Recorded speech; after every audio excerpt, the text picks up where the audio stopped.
Welcome again to Profiles on Nantucket Community Television. I'm Charlie Walters. My guest today is Cleary Larkin. She's the director of Preservation Institute Nantucket. And before we get started, I'm going to read 2 sentences from their website as a basis for what we're going to be talking about. For over half a century, Preservation Institute Nantucket has been at the forefront of documenting and safeguarding Nantucket's tangible history. Now, for the first time, we're delving into the island's intangible heritage, the rituals and traditions passed down through generations.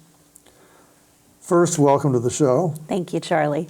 And I want to get into tangible versus intangible a little bit later, but let's start off with a brief history of the 52 years of Preservation Institute Nantucket. Absolutely. We were established formally on the island in 1972. And I'm really proud to say that we are the longest running continuous field course for historic preservation in the United States. Really? Non-stop. Not If you just look on in Nantucket. No, in the United States. If you look on our website in 2020, you'll see a photo of Zoom of the students and the teachers at the time. So we even went through the pandemic online. But PIN, as we call it, Preservation Institute Nantucket, was the brainchild of Walter Beinecke Jr.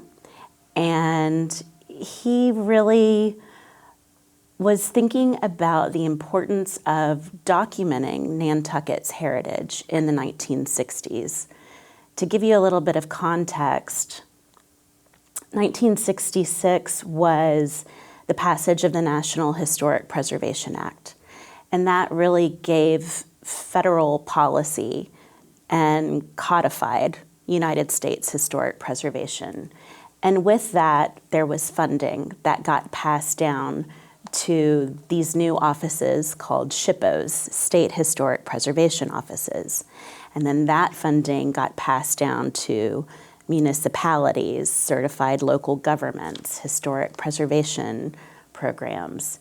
And one of the biggest things that was happening in the 1960s and even in the 1950s was a revival of what was called the Historic American Building Survey, HABS. This was a program started by the federal government in the 1930s during the Depression. And it was a way to put architects and historians and photographers to work. Much as the WPA Writers Project put writers to work, these people working on HABs in the 30s were documenting our nation's most important architecture. They would measure, they would draw, they would photograph.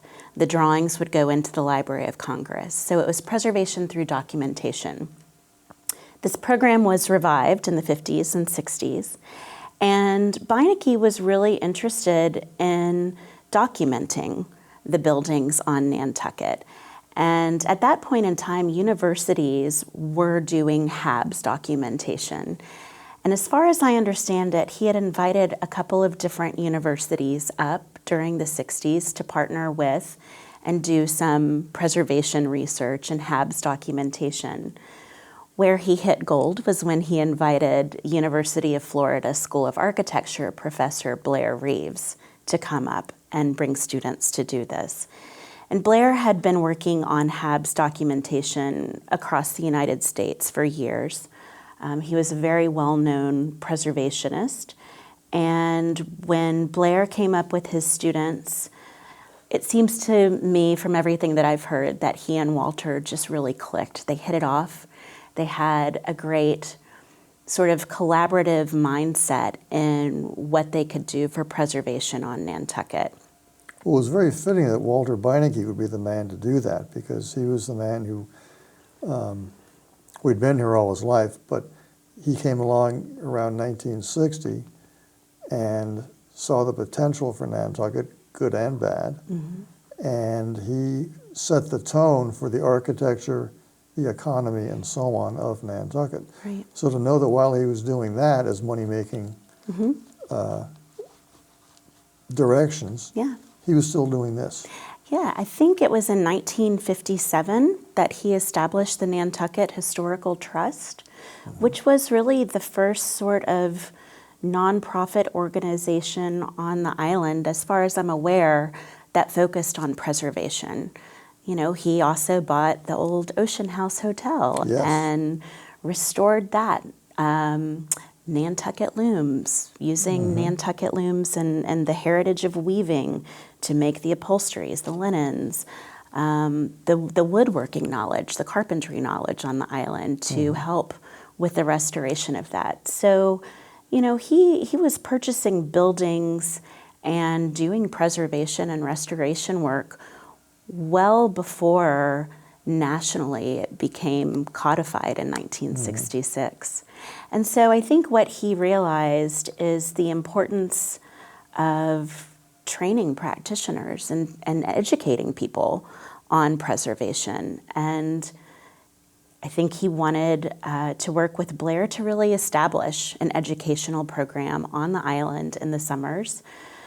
And I believe they worked at that for a couple of years, trying to formalize it, trying to get properties together to house the students, to house the faculty. And we were formally established in 1972. That was our first year as Penn on Nantucket with students. Well, it's interesting to remember that when Walter Beinecke was doing all of this 60-odd years ago, had he not done what he did, and to this day you can see the good things that he did, there weren't in place very many things to prevent somebody else from coming in and building Coney Island or Hyannis or whatever it is. And those things, those places are fine in Coney Island and Hyannis, but for Nantucket it would have been a disaster. Yeah. And he had the foresight, I think, to see what, not only what should happen, but what could happen on Nantucket, and made an enormous difference. I mean, certainly more difference than anybody in my lifetime, in my opinion. Yeah. He has made Nantucket, even though he's been dead for years, he has made Nantucket in large part what it is today. I agree. We were talking today in class with a visiting professor about tourism. And tourism and heritage have been interconnected since the 1890s, quite honestly. And with the early 20th century developments of chambers of commerce and conventions and bringing people to a city, you know, to visit it.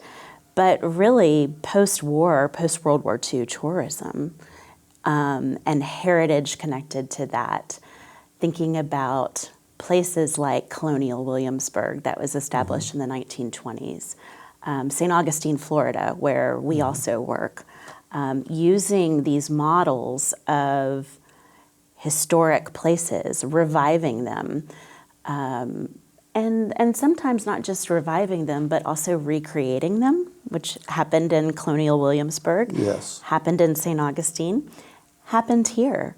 Beinecke really wanted to promote the whaling history. And if you look at the historic photos of the harbor area before I will even say in the 1950s and 60s, there's still remnants of industry there. And the aesthetic of the whaling era was a really strong way to help promote tourism. Come to a historic whaling village. Well, in order to do that, you don't want to see the ice houses and the oil tanks and all of that. Well, I remember the ice house. Yeah. And the tanks. The tanks were here a lot longer than the ice house I know. was. But I'm glad you got into this, because when I first saw Williamsburg, actually the only time I saw it was in the late 1950s. And I'd heard about it, I knew what it was. Even though I was just a little boy, I thought, this is nice, but I know it's not real. Yeah. Nantucket, though, what is it, 800 pre-Civil War houses, and people are still living in them. Right. If you go down to the wharf area, all the shacks that are now dress shops or what have you, the ones that Beinecke tore down because they were falling down, he reproduced those. He didn't put up, God knows what. He wanted to reproduce what had been there before. Yeah. I'll use another example, Sturbridge Village, which is a fascinating place.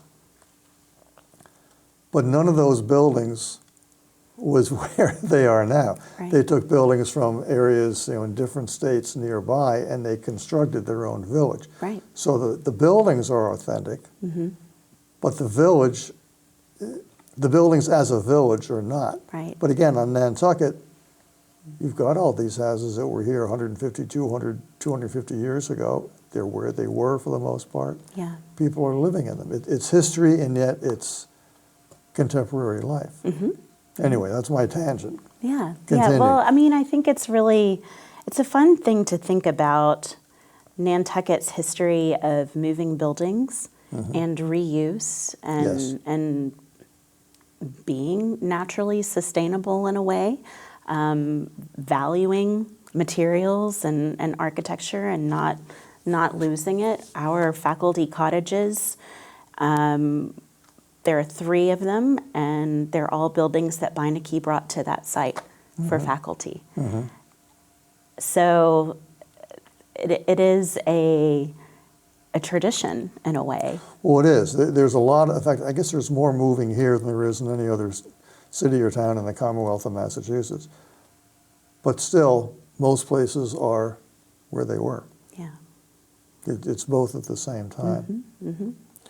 Let's talk more about projects, et cetera, that have gone on Sure. over the last 52 years. Sure. So Blair Reeves was the director of Penn well into the 1990s. And as I mentioned, there was this need to document. We've always said you can't preserve something unless you know what it is. In order to do that, you have to document it. So there was a lot of documentation. There was a lot of architectural research. You could probably name any well-known historic building in town or on the island, and at some point a Penn student has studied it, which is pretty amazing to think about. But I think one of the fascinating things about Penn's, we're now in our 53rd year, about the evolution of the work done at Penn is it's very reflective of, A, the discipline of historic preservation and what we as preservationists are focusing on, but B, what's happening on the island.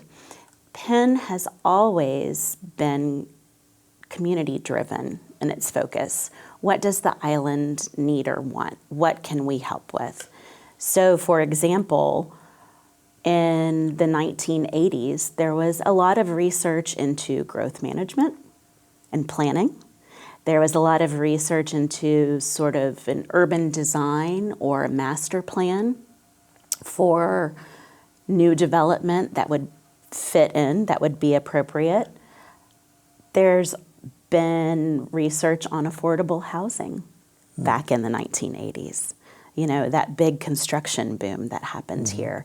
So looking at what Penn was doing during an era really tells you a lot about what's happening on the island because we are driven by needs. In the 1990s and 2000s, we had a lot of intense work with local nonprofit partners, which is always great. I think the local nonprofit partners have been with Penn and supporting Penn the entire time we've been on the island. So you see work happening at the Maria Mitchell Association. You see work happening with the NHA and documentation of their buildings. We worked with Marcia Fader on the African American Meeting House. We have worked with NPT, Nantucket Preservation Trust, on documentation of the interiors of historic homes. How do we document those so that they are preserved? When there is a real trend of coming in and gutting a house and installing an open plan in a kitchen, but what did the historic house look like? So there's been a lot of partnerships with organizations, with local architects, with local historians. We've always had Great relationships with people who are willing to come and guest lecture, to give us tours. Penn has worked with local crafts and trades people. Penn Austin, really did a lot of work with Penn, allowing students in to see the work that she was doing on restoration at 55 Union. So there's been a real partnership along the way, a real focus on community need. The previous director, Marty Hilton, really started the focus on resilience because that's what was happening at the time in the world. That's the need. Yeah. So this idea that the island is being impacted by climate change, by rising seas. Marty used 3D laser scanning technology to document downtown, to show the visualizations of what would happen to downtown He did in a the wonderful future. job with that. I saw his presentations, and It got people thinking yes, it did. and aware. Absolutely, yes. Yeah. Yes. Yeah. Well, now we've been talking about tangibles. Your focus at the moment is on intangibles, and Yeah. I was saying before the show, that word in this context was new to me. Yeah. So talk about that. Sure. So I think when we think of historic preservation, we tend to think of tangible. And you see that reflected in Penn. We think of architecture, we think of the built environment, and materials, things that you can touch. There was a time in the 1990s where preservation, architecture, geography, all of the associated disciplines that go along with historic preservation started to think about culture, anthropology, archaeology, museum studies. Cultural landscapes became really important to think about in the 1990s. How are humans impacting a landscape? You might think of a landscape as being natural, but if humans have lived there or have touched it, it can become a cultural landscape. Nantucket is a cultural landscape. In the early 2000s, UNESCO developed what's called the Intangible Cultural Heritage Framework. And this, again, gets to the idea of culture. And this is where it gets really interesting because you start to realize that place is very important, but place with people is really what we're looking at. You can preserve a house or a neighborhood or an island, but if you don't think about who's living there and who's using it, And what's how the they're point? using it. Right. So intangible cultural heritage is the idea that there are traditions and rituals that happen in a culture, in a community, in a place. They can be things like performing arts, like oral history and storytelling. Language is considered an intangible cultural heritage, music. And that ritual and tradition and the knowledge is oftentimes connected to nature and is always passed down generation to generation to generation. Hopefully. Well, We when were it talking stops about this being before, passed down Yes. is when it becomes endangered. And sometimes you don't know that it hasn't been passed down. Right, right. You don't know what you don't know. Exactly. And what happens when you lose that knowledge? Mm-hmm. So the idea that we wanted to look at on Nantucket, and I've been talking about this for a couple of years with some of, our local partners. Because of climate change, we see a huge shift in scalloping, in fishing, in oystering. We see changes in needs in farming, in water resources, in land resources. And how do we connect back to early indigenous knowledge to help, work better with nature? But also, how have those traditions and how has that knowledge been passed along through the generations, and how has it changed? So the original example I gave, I was talking with Jen Carberg at NCF a couple of years ago, and I said, The Conservation Foundation. Yeah, Nantucket Conservation Foundation, another partner from the early days. And I said, you know what would be really fascinating is to understand, let's say I have a family and a grandfather used to go fishing at this spot. And then he took his son fishing at that spot. But now his son takes his daughter fishing at this spot because the fish aren't at that original spot. So there's that memory and that knowledge that gets passed down family to family to family or worker to worker. Wouldn't it be really interesting if we could match those oral histories and the memories and the knowledge, match that up with the data that the scientists are collecting? Because it makes sense, it starts to make sense. Then you have the qualitative and the quantitative data together. So what we're working on this summer is really looking at Nantucket's intangible cultural heritage that is at risk from climate or that hasn't been documented. I would say there's a lot of the decorative arts intangible cultural heritage that has been greatly preserved through NHA and the 1800s house programs, basket making, sailor's valentines, scrimshaw, things like that, those decorative arts. I mentioned Nantucket looms again, that weaving tradition. That's intangible cultural heritage. Those are well documented and well practiced. The interesting thing about connecting culture to nature is that a lot of times you map it through science or you teach someone where to go. Where do you go scalloping when you're going with your family in October? And then that gets passed down. So how can we start to document that? And how do we start looking at the history of things like scalloping, like oystering and fishing, farming, cranberry harvesting, and how has that changed over the years?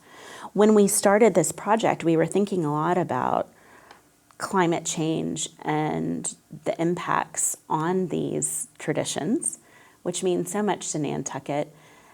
But that's also a matter of policy change too. And the more that we have talked to local stakeholders, those involved in these practices, we've been here for 2 weeks, so we've already talked to a lot of people. The policy changes are really reflective of what's going on in the world, what is impacting the economies on Nantucket, and how those impact a family farm, or the cranberry bogs. Thinking about the transition from cranberries back to wetlands. Yes. It's which is ongoing. It's a really challenging thing to think about because both are important and both mean a lot to Nantucket.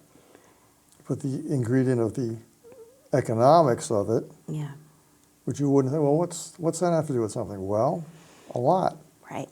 If cranberries are cheaper in Canada or whatever, right. People are going to buy those cranberries. Right. So these are the projects we're looking at this summer, and I think it's really been important for us to think holistically about preservation. Preservation is very much an interdisciplinary discipline. It's not a profession. You work with all sorts of people, and so thinking about how we work with scientists and farmers and historians and economists and policymakers and decision makers, that all plays into historic preservation. And it was important for us to look at this year because we need to start recording these stories. We have generations of people who we're losing that know this information. And that's going to be happening all the time. Right. So this summer, I like to say we're scratching the surface. We're trying to put together the chronology, the people, the timelines. We will be continuing this work through oral histories with people. So I will say to the camera, if you all know anybody who should be a part of this project, who would be willing to give an oral history about these topics, I would love to meet them. We would love to meet them and record their history. And, you know, this can be ongoing throughout the next few years as a way of recording this. Well, it's a great overall point you're making. That preservation isn't just a matter of taking care of, see that buildings aren't torn down or whatever it is. There's a whole, I was coming up with all sorts of thoughts as you were talking. I mean, why is Wisconsin Road where it is? There has to be a reason for it. It might be a very simple one, but maybe it's not. I have no idea what that is. There's probably somebody out there who does know, Sure. but most people, no. They'll know, if they care about this stuff, they'll know about the buildings and maybe not so much about the other things as well. Yeah, I think this topic is one that is very much reliant on Nantucketers. Yes. People who live here year-round, whose families have been here for generations, who know the island intimately, who love it, who are working to preserve a way of life. These are really important traditions to this island. And the joy that we see when we talk to these people that are farming, that are cranberrying, that are scalloping. We've seen a lot of emotion in the past 2 weeks with the people that we've been talking to. And it's really powerful. And if we can document that and the significance of that history, that's really what preservation is trying to get that significance of a resource, a historic resource or a tradition, out for public knowledge to understand how important it is so that we don't lose it. So significance is a big part of this. Let's go back to the affiliation with the University of Florida. How does this work? You have students here, but tell us what that means. Sure. So I am actually the director of the University of Florida's Historic Preservation Program. We offer a master's in historic preservation and a PhD in historic preservation. And we own this Penn program. It's affiliated with our historic preservation program. Penn has always been open to students from across the world, from any university. We accept upper-level undergraduate students as well as graduate students. And if you've already just graduated and you want to come and participate in Penn, that's okay too. How many people do you accept out of applicants? Right now we percentage? right now we have beds for 17 students. So it really depends on the number of applicants. 3 years ago, I had 14 students. This year I have 7. It just depends. I think it's really interesting to see how college students today are oftentimes more interested in or required to have a paid internship. So what happens with Penn is that you pay tuition. You get 6 credits of elective classes that are then transferred to your college or university. No matter where it is. No matter where it As you is. say, it's not just people from the University of Florida. It could be anybody. No. Yeah. So 6 credits for anyone. That's what, 2 courses, let's say. That's right. Once people find out you provide housing, Right. So the tuition there may be an cost avalanche. covers housing as well. Which we know is really difficult on this island. And I have to say, our program is very fortunate that Beinecke created the program, left us an endowment, and left us 3 properties because we could not do this program without those properties. We have student dorms that house up to 17 single beds. We have faculty cottages where I live. My co-director, my doctoral research assistant, Erica Mullen, lives there, and our guest faculty and guest lecturers come and stay there. And then we have 11 Center Street, which is Sherburne Hall. Talk about that, because you share that space with another organization. We do. So Sherburne Hall is actually, it's a condo building. So we own the upstairs, and we are not here year-round, and we want to make sure that we can support local organizations. And so we share that space with Nantucket Preservation Trust. and they're a great partner. And they're an unaffiliated organization. We're two separate organizations. Many of the same goals, but you are two separate, Right. unconnected organizations. And it does get a little confusing because we both have Nantucket and we both have preservation in our names. But they are here year-round.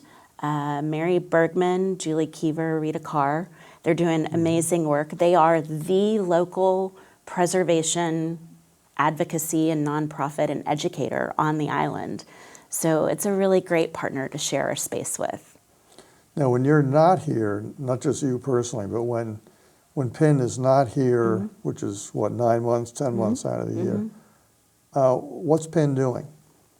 Well, so we have been lucky enough to get a few CPC grants over the past few years. So that's great. Tell us what CPC is. So the community preservation grants are grants that organizations can get to physically preserve a building, to do research or documentation or survey.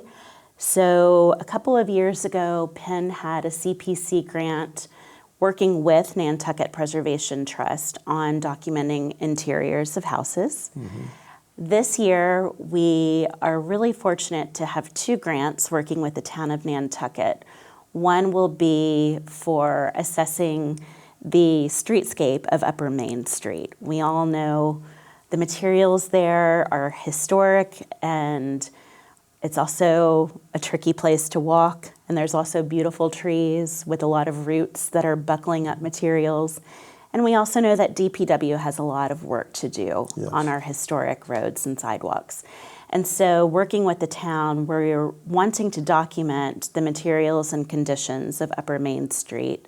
We'll be doing some community outreach to find out people's perceptions and usage of Upper Main, what they think is significant, what they'd like to see happen to these places, and then working with town to really coordinate, here's what we need to do to preserve what's significant, to make it safer, to advise DPW on how to do work on historic streets.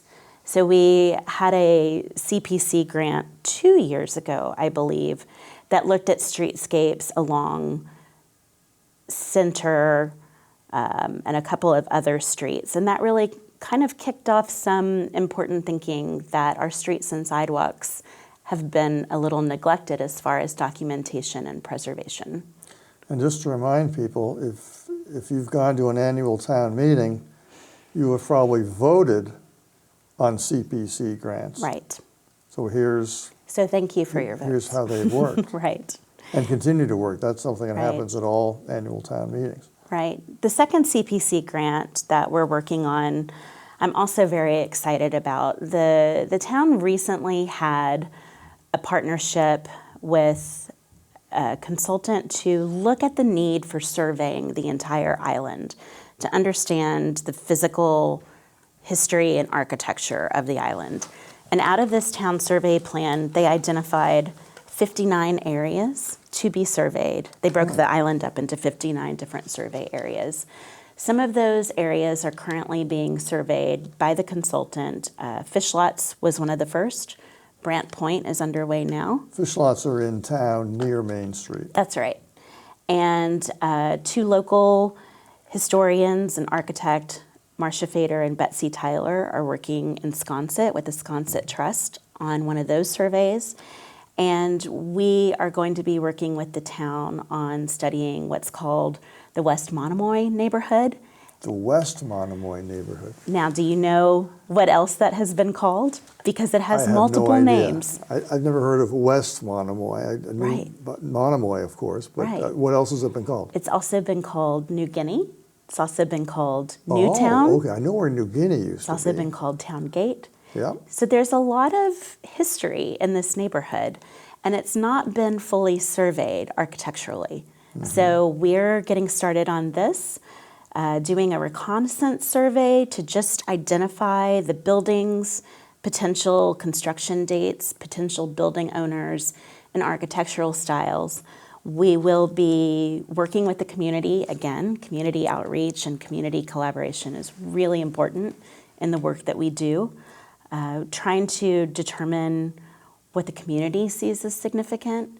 And I'm also really excited to say that we're hopefully going to partner with UMass because they've done a lot of archaeology in the neighborhood, particularly at the Boston Higginbotham House, next to the Meeting House. And so really thinking about this significant neighborhood and the architecture, and it's also at risk. You know, this is a neighborhood that may not be at risk from climate change like Brant Point or downtown might be, but it's at risk of people buying the buildings, moving the buildings, destroying the buildings. So it's an important one that was ranked pretty high for priority for survey for the town. Now, let me ask you about where you are. Can people just drop in? They can. We might not be there, but we are located at 11 Center Street. Upstairs. Upstairs. But we might not be there because we do a lot of field work and we do a lot of site visits. So they should call first. They should get in touch first, and I'm going to read out our new email address. Okay, so please do. it's PIN, P-I-N, at dcp.ufl.edu. And that's a great way for people to get in touch with us throughout the year as well. So actually what I should say too is that with these surveys, we want to be here more than just the summer. We'll be coming up again in the fall and in the spring, and we'd really like to be involved throughout the year in the projects that we're working on and in our collaborations with local residents and partners. What kind of archives are available to the public, and how are they available? We have to thank our partners at NHA for digitizing our entire PIN collection, which is amazing. So if you go on the NHA's website, you can look up PIN, you could look up Preservation Institute Nantucket, and you will find all of the work that's been done over the past, I would say 50 years, because the more recent projects have been digital, and we've been able to automatically put those on our website.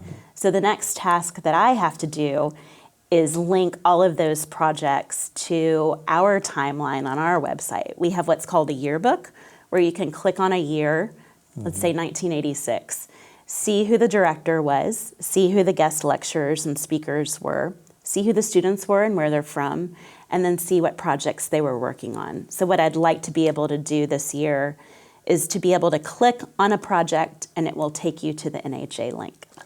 And you can find photographs, recordings, printed documents or whatever, and more. Right. A lot of the projects include measured drawings that have gone into that Habs collection. You can find those on the Library of Congress. If you go to the Habs collection on Library of Congress and look up Nantucket, you'll find some beautiful drawings and photographs, and some of them were done by PIN. You can find written reports and histories. We have oral histories. We have material studies, a lot of photographs. One of the things that was really fun to do, I actually started as director of the program at our 50th anniversary. And so that summer in 2022, I had the students go back over 50 years of projects and redo a project through a contemporary lens. So one of the most familiar buildings that people will know is the life-saving station On the Pulpus Road. out on the South Shore. Oh, okay, Right. that one, okay. Right. And so we had documented Surfside. Thank you, Surfside. And Penn had documented that in the 90s. And then I had a student come back in 2022 and use all the previous documentation to build a 3D model because it's new technology. So you can see how you can always go back, and preservation is never done, right? So you can go back and rebuild and reinterpret and reinvestigate that. I had a student look at a project from the early 1980s where a student had done oral histories with 3 men to talk about their growing up on the island. Well, this student in 2022 said, well, what about the gendered experience? What about women? What about women of color? And she was able to go into the NHA oral history collection and find oral histories of women and women of color and use that to balance the perspective of growing up on Nantucket. So there's so much research and history here, I feel like we will never be done documenting or preserving the island. I'm especially glad to hear that you are documenting interiors, because I've got a theory that the people who are gutting houses right now, their children or their grandchildren may very well say, well, why did mom and dad or grandma, why did they ruin the inside of this house? Right. Let's put it back to the way it was. How do we find out what it looked like way back when? Right. And Yeah. you'll have the documentation. Well, I have to give full credit for that to Nantucket Preservation Trust. They've really done the work to advocate for the interiors of historic buildings. They have their interior easements program where a homeowner can donate, in a way, the interior of a home as an easement to preserve it, or of any building, quite honestly. And, you know, that's a real strength of NPT, is knowing where the risk is and where the work needs to be done. They're also currently working on developing a study about salvaging historic materials, a salvage program. We don't need to be tearing down buildings and throwing these materials in the landfill. Yeah. We are an island. We need to reuse these materials. So I have to give full credit to NPT for leading both of those projects. And like I said, we're here to support as needed. What can we do that you don't have time for, you don't have resources for? You need students to work on a project. That's where we come in. It's important to remember that the HDC, the Historic District Commission, can tell you how to do the outside of your house, but they have no say whatsoever in what goes on in the inside of your house. So the sorts of things you're doing are especially important. Yeah, it's very rare that a preservation commission or authority will regulate what happens on the inside of historic buildings. New York City has an interior landmark designation for publicly accessible buildings, but it's really very rare to have that sort of restriction or protection on the inside. The easement program that NPT does is a really great way of protecting interiors of buildings, and that's done by the owner. So the owner wants that preservation, but the documentation is also so important. And I'm just thinking about a couple of years ago when Veranda House caught fire. And we ran up to the church lawn and were watching it and watching the firefighters. And I turned to Mary Bergman and I said, "Did we have this documented?" And she shook her head, no. That's the kind too of bad. loss that is really hard as someone who cares about history and architecture and craftsmanship. That was a really hard morning for us thinking about this. And I'm not a local. I don't live here year round. And it hit me really hard that we hadn't documented that building. So documentation is always important. Before we go, tell us a bit about yourself. Did you first come to Nantucket because of Penn? I did. So where to start? I'm originally born and raised in Memphis, Tennessee. And I fell in love with historic architecture when I was in high school. There was a great antebellum mansion downtown Memphis called the Hunt Phelan Home, and it had been just abandoned for decades. And it's kind of hard to believe that nobody really knew about it. But when I was in high school, one of the descendant generations of the family restored it and opened it as a house museum. And it was because of that I fell in love with preservation. I remember walking through the house and seeing the layers of paint and wallpaper that they were taking off. Really? Understanding that that was Grant's headquarters when he captured Memphis in the Civil War. Going to the backyard and seeing archaeologists trying to discover what the original garden had been during the 1850s and 60s. And so I just fell in love with architecture. I went to architecture school at the University of Arkansas. And in the 90s, historic preservation and architecture weren't as intrinsically linked, I think, as they potentially are in some schools today. And I think I was kind of the real oddball. You know, I loved the projects where we worked in an existing context. We worked on an existing building. I had the hardest time designing a building brand new in the middle of someplace. I wanted to work with history and an existing fabric. I did a HABS class when I was in architecture school, and then that summer that I graduated, I ended up moving to Philadelphia and working for the National Park Service on a HABS project. It's still ongoing. It's also a summer program that students can do. And we were documenting Quaker meeting houses, of all things. I mean, the connections in my life to Nantucket are pretty interesting looking back on it.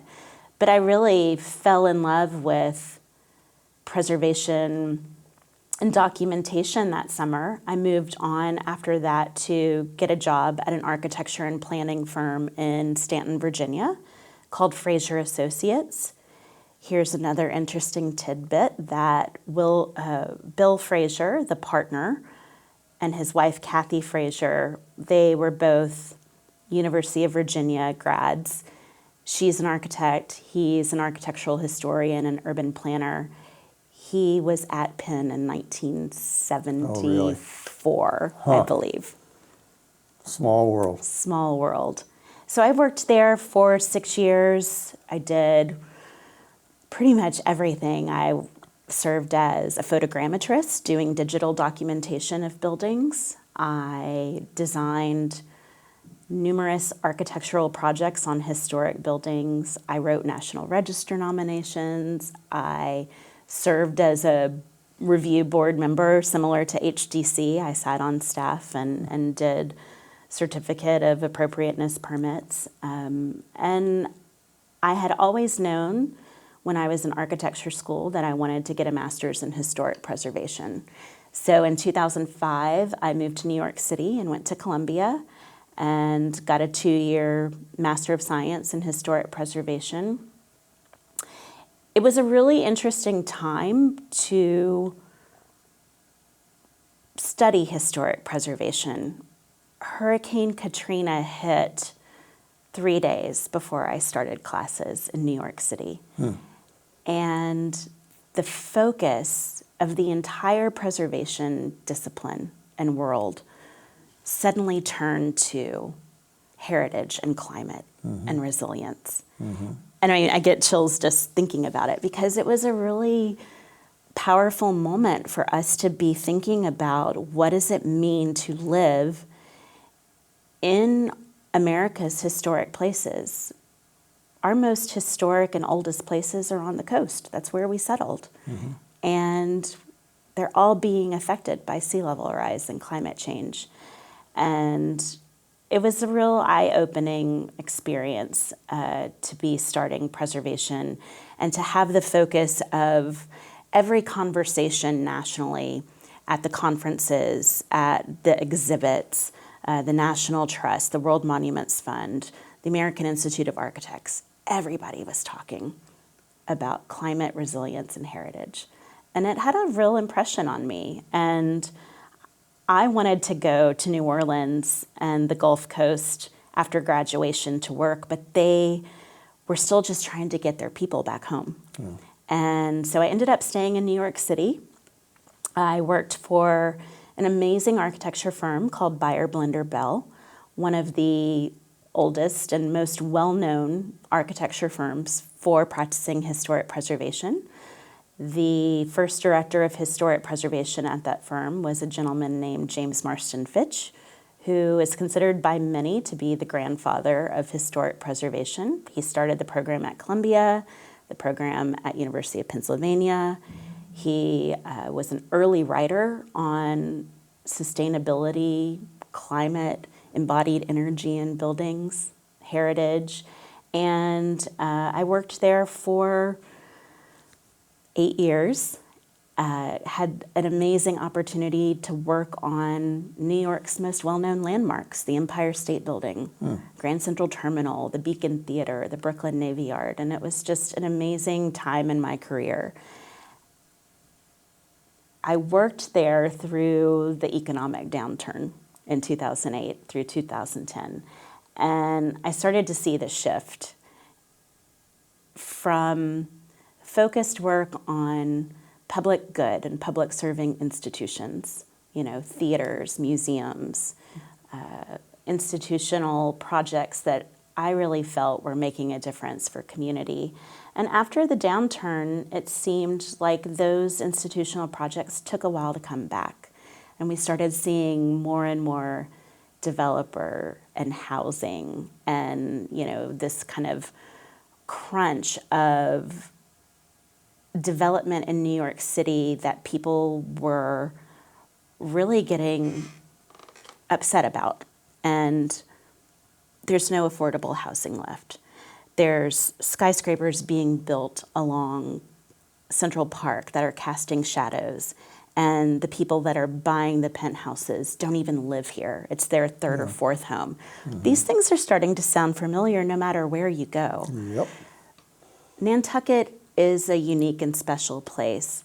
What I know as a practitioner and as an educator and researcher is that the challenges here are the challenges in New York City, in my hometown of Memphis, in Gainesville, Florida, where I live and teach. And I started seeing those challenges and really wanted to get involved in teaching and training the next generation to deal with this, because it's not something that I was trained to deal with. We didn't have this complexity when I was in school. So in 2015, I moved to Florida to get my PhD at UF. And I got a PhD in urban planning and really thinking about urban planning history and its intersection with historic preservation and policy and architecture, racism and exclusion, social justice, all the things that we're dealing with today that were happening in the early 20th century. And I got my PhD in 2019.